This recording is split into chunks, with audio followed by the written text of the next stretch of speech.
Whilst our youth was full of gaming on almost every console and computer released in the 80s and 90s, we were often late to the party. Our first SNES was actually a swap with a friend who wanted our Mega Drive. The details of the deal escape me now, but the bazooka scope played quite a large role in convincing my brother and I that the SNES was the way to go.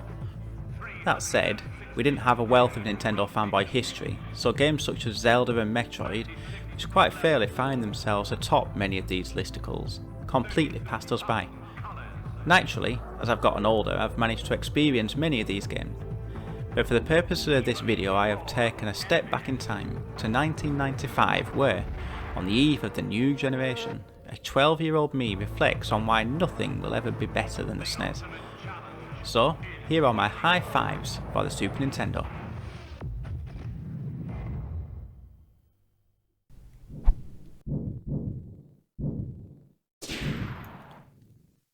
I'll start this by saying straight away that I'm not the biggest beat 'em up fan. It has nothing to do with the fact that I'm a bit crap and would spend hours learning all the combos and special moves, only for me to be repeatedly humiliated by my sister's preferred strategy of button bashing, or my brother spamming Yoshimitsu's sword stroking. I've just never really been into this type of game. That said, I loved Mortal Kombat 2 on SNES. It was the first real playground game, by which I mean a game that everyone in school was talking about. The excitement when my friend first showed me Johnny Cage and his friendship finisher is one of the highlights of my young gaming life. Johnny Cage wins. Flawless victory. Friendship. There's a large roster of characters to play as, with Scorpion being one of the obvious highlights. It wasn't until years later I learned about the secret characters as well, such as Smoke and Jade. As well as that, you had real people as the characters, which, whilst not aging particularly well by today's standards, at the time was pretty revolutionary. The real highlights of course were the fatalities. Bloody, gory, and annoyingly difficult to pull off. These finishers were the ultimate teabagging of your opponent, with every character having their own. At some stage you can even offer in unique ones such as the Spike Pit or the Acid Bath. Over the subsequent years there have been many sequels and a series that is still going strong today. Mortal Kombat 2 remains a favourite, at least for this old timer. Fight. Imagine a world in which you bought a football game, or any sports game for that matter, and that was your lot. A world where surprise mechanics didn't exist, and where a sequel meant more than just some new kit textures. Whilst this may sound like a ridiculous fantasy for anybody born this side of the millennium, it is in actual fact the childhood reality for those old enough to remember the second greatest football game ever made. Sure, football games did exist before, but this was the first one I ever played that offered the 3D view thanks to the unique isometric viewing angle. It also included football crowd chanting real words. Although 25 years on, I'm still not entirely sure what those words actually were. Something like EA Sports or Ace? If you have the answer that will finally allow me to get a good night's sleep, leave it in the comments below. The list of teams was limited to 30 international countries, and the player names were made up to avoid paying licensing. But as a 10-year-old, and in a year where the greatest ever World Cup tournament was still fresh in memory, despite England not even qualifying for it, the chance to try to fix the mistakes of Roberto Baggio as he kicked the deciding penalty into orbit were exciting, and highly satisfying. Unfortunately my brother hated football, and couldn't last more than half a game. Even then he usually turned it into a fighting game by seeing how many players he could get sent off before getting the match abandoned. There were tricks and exploits to be used that kinda ruined the spirit of the game. For example, you could stand directly in front of the opposing goalkeeper as he attempts to kick a clearance, and the ball will often bounce off you and into the goal. But as long as you had a gentleman's agreement not to do this with friends, again something my brother struggled with, you were fine. As to why I refer to this as a second greatest football game ever made, that is of course due to Sensible World of Soccer being the greatest. However, it doesn't make this list as I played that game on the Amiga growing up and never actually owned it on the SNES, so FIFA sits here on a technicality.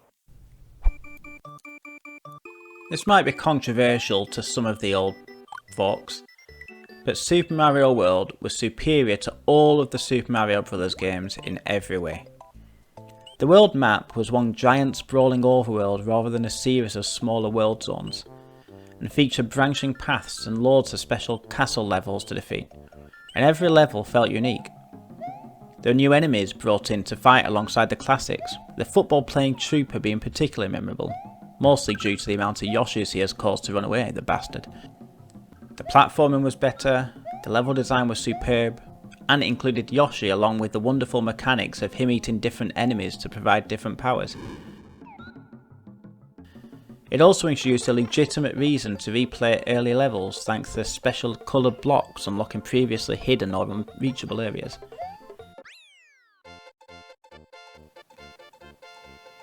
We lost many nights' sleep playing this game, and I've still not completed it to this day. Despite that disappointment though, this game remains one of my favourite platform games of all time, and one day I will return and finally tick another one off my bucket list.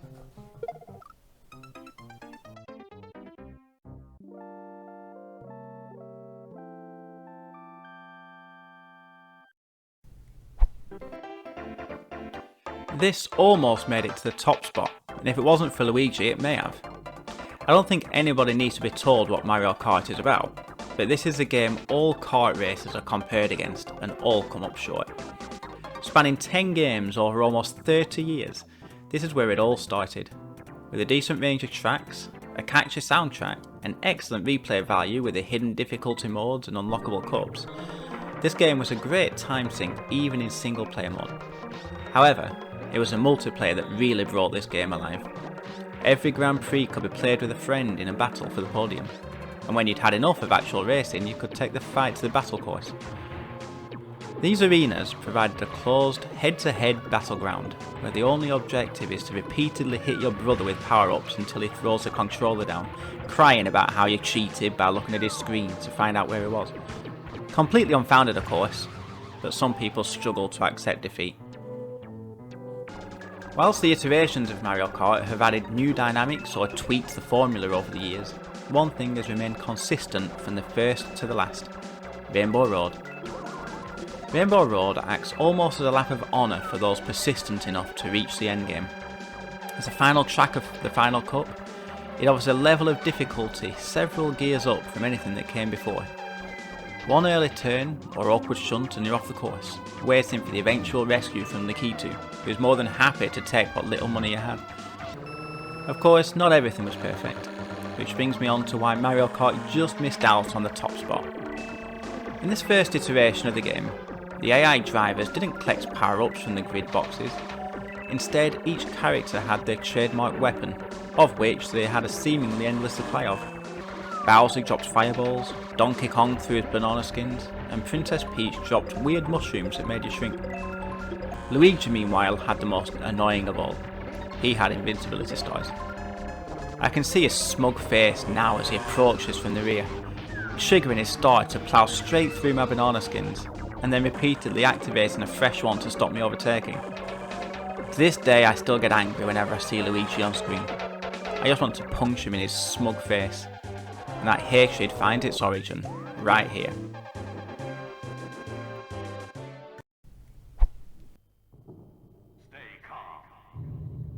Okay, nearly there.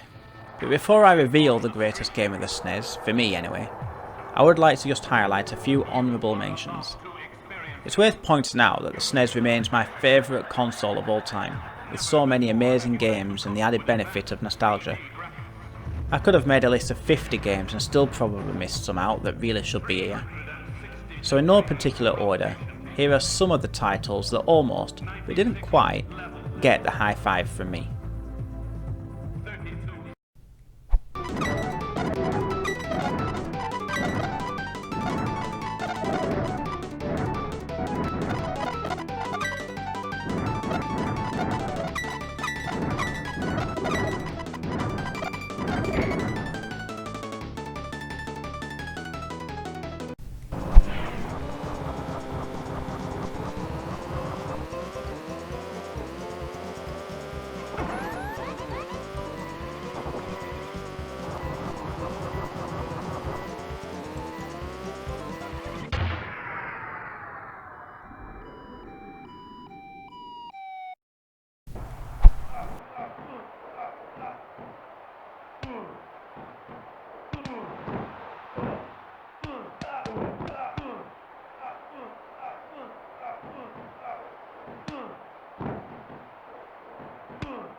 greatest platform game ever made.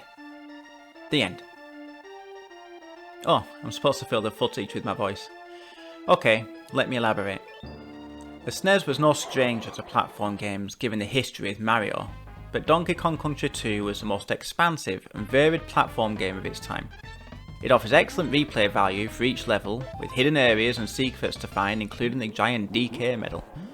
It also provided a co-op mode where each player would take control as and when their character had the lead. You played as Diddy and Dixie Kong, who were off trying to rescue Donkey. On your way, you bumped into many of the Kong family, including Cranky Kong, who would save your progress and offer you hints, and Swanky Kong, who would host a quiz with game-related questions, giving you a chance to win extra lives. Those lives really came in handy when you're playing through the tricky minecart levels, where one false move means instant death.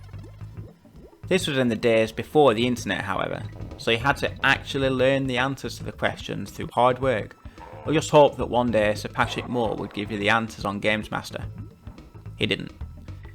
The graphics were impressive at the time, using some sort of 4 3D sprites for the characters, but the star of the show, at least from a presentation perspective, was the soundtrack. The music for each level matched the atmosphere perfectly, and I could listen to the music on loop for hours as I drift off slowly into a deep sleep, dreaming about bananas and angry crocodiles. The unique take on power-ups in this game also deserves a mention. Rather than collecting weapons or special powers from inside boxes, many of the levels had crates that contained an animal that Diddy and Dixie could ride. Each of the animals provided specific skills that would see you through the level, from the heavy-hitting rhino that could smash his way through walls into hidden areas, to the swordfish that would let you glide effortlessly through the underwater levels, prodding any annoying fish that got in the way. Whilst never reaching the rage-inducing difficulty levels of other platformers, there was a suitable amount of challenge to give us all a sense of accomplishment when those end credits finally rolled.